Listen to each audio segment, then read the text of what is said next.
আসসালামু আলাইকুম প্রিয় শিক্ষার্থীরা, আশা করি তোমরা ভালো আছো। আমি জেবা তাসনিমা জেরিন। আজ আমি তোমাদের সপ্তম শ্রেণীর বিজ্ঞান পড়াবো। তোমাদের পাঠ্য বইয়ের দশম অধ্যায়ের বিদ্যুৎ ও চুম্বকের ঘটনা পড়াবো।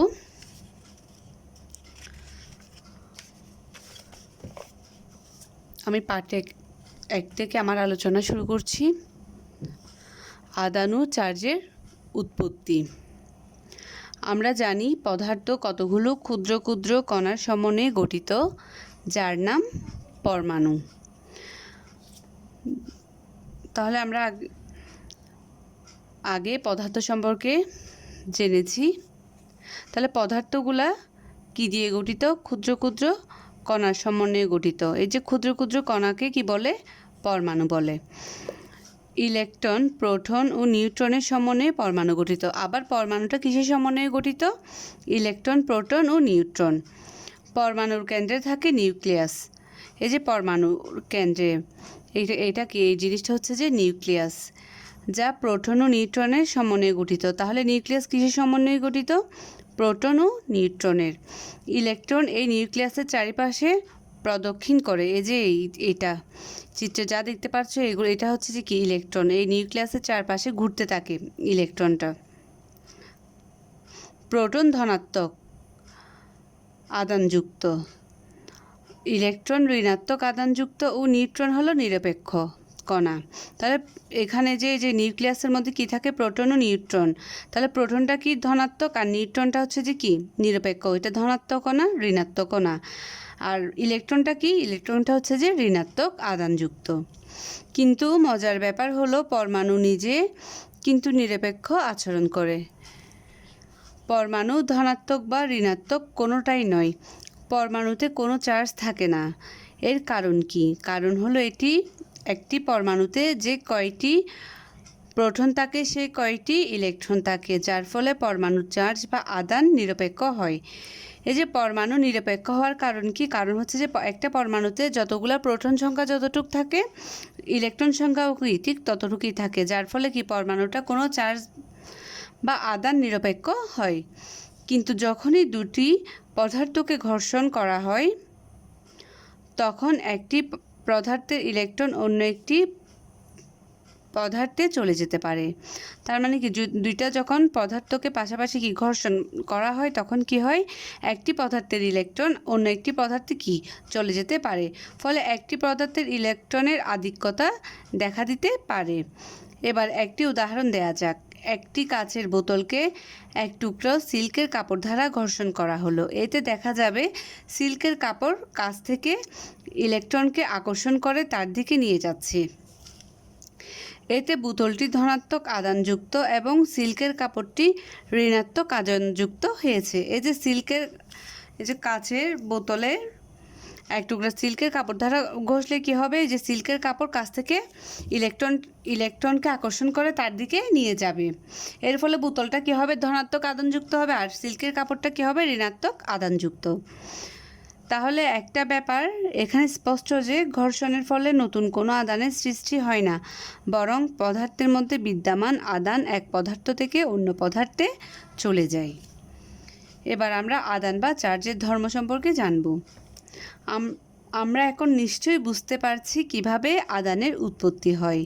এবার আমরা দেখব এই আদানগুলো কীরূপ ধর্ম প্রদর্শন করে। এর জন্য আমরা নিচের কাজগুলো করব। এই যে দেখো কাজটা, চার্জের ধর্ম জানা।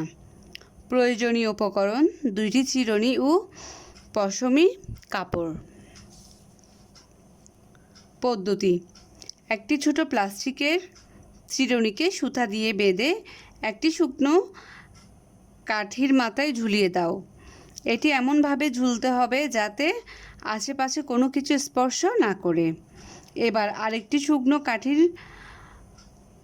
মাথায় অন্য একটি প্লাস্টিকের চিরুনি ঝুলাও যাতে এটা মুক্তভাবে ঝুলতে থাকে। এই যে দেখো চিত্রে কিভাবে ঝুলিয়ে দিয়েছে। এবার উভয় চিরুনিকে কিছুক্ষণ পশমি কাপড় দিয়ে ঘষো। এখন চিরুনি দুটিকে কাছাকাছি আনো। কি লক্ষ্য করছো? চিরুনি দুটি পরস্পরকে বিকর্ষণ করছে। এবার পশমি কাপড়টি চিরুনির কাছে এনে দেখো, এটি চিরুনির কাছে চলে আসবে।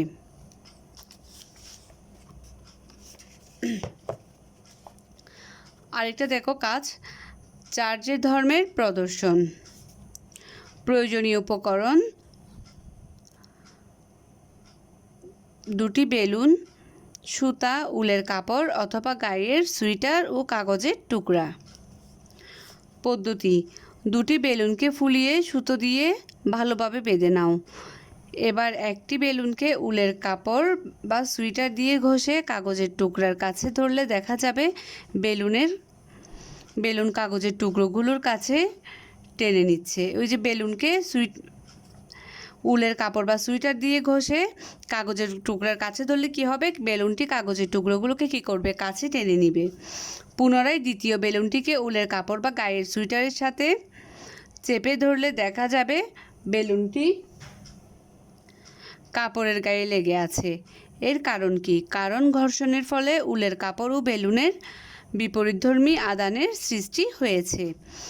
এবার যখন দ্বিতীয় বেলুনকে প্রথম বেলুনের কাছে নেওয়া হবে তখন কি দেখবে যে চিত্রে নিয়ে দুটি বেলুন পরস্পর থেকে দূরে সরে যাচ্ছে। এই যে দেখো, দুটি বেলুন কি করছে, পরস্পরকে বিকর্ষণ করে দূরে সরে যাচ্ছে। কারণ ঘর্ষণের ফলে দুটি বেলুনই একই ধরনের আদানের সৃষ্টি হয়েছে। যে উলের কাপড় বা সোয়েটার দিয়ে যখন বেলুনগুলোকে ঘষেছে, ওই কারণে কি বেলুনগুলো একই ধরনের আদানের সৃষ্টি হয়েছে, সেজন্য কি বেলুন দুইটাকে বিকর্ষণ করে দূরে সরে যাচ্ছে।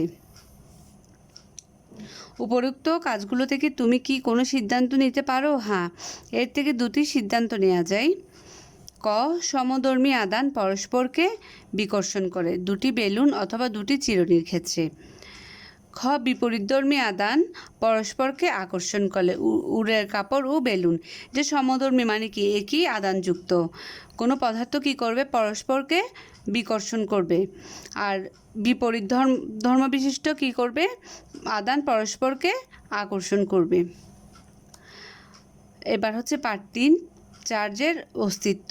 এবার আমরা একটি সহজ কাজের মাধ্যমে আদানের অস্তিত্বের প্রমাণ করব। আদানের অস্তিত্বের প্রমাণ। প্রয়োজনীয় উপকরণ: একটি প্লাস্টিকের চিরুনি ও খবরের কাগজের টুকরো। পদ্ধতি: একটি খবরের কাগজের কিছু অংশ কেটে ছোট ছোট টুকরো করো। এবার কাগজের টুকরোগুলোকে টেবিলের উপর ছড়িয়ে দাও। এবার বলতে পারবে একটি প্লাস্টিকের চিরুনিকে খবরের কাগজের টুকরোগুলোর কাছে আনলে কি ঘটবে? এবার চিরুনিকে পশম বা উলের কাপড়, এমনকি তোমার শুকনো চুলেও ঘষে দিতে পারো। দিয়ে ঘষে আবার কাগজের টুকরোর সামনে ধরো। বলতে পারবে কি ঘটবে এবং কেন? দেখবে কাগজের টুকরোগুলো লাফিয়ে চিরুনির কাছে চলে আসবে। এখানে প্লাস্টিকের চিরুনির ঘর্ষণের ফলে পশম বা উলের কাপড়ের পরমাণু থেকে ইলেকট্রন গ্রহণ করে নিজেই ঋণাত্মক চার্জিত হয়েছে, যার ফলে সহজে কাগজের টুকরোগুলোকে আকর্ষণ করছে। ওই যে প্লাস্টিকের চিরুনিটা যখন পশম বা উলের কাপড় দিয়ে ঘষা হয় তখন কি করে, প্লাস্টিকের চিরুনিটা পশম আর উলের কাপড় থেকে ইলেকট্রনটা গ্রহণ করে ঋণাত্মক আদানে চার্জিত হয়। ফলে কি কাগজের টুকরোগুলো এই যে তখন প্লাস্টিকের চিরুনিটাকে কি করে, আকর্ষণ করে। এই যে এখানে এখন যে 3টা পরীক্ষা পড়ানো হয়েছে, এগুলো তোমরা বাসায় চাইলে করে দেখতে পারো। আজ এইটুকু থাক। তোমরা সকলে ভালো থেকো। আল্লাহ হাফেজ।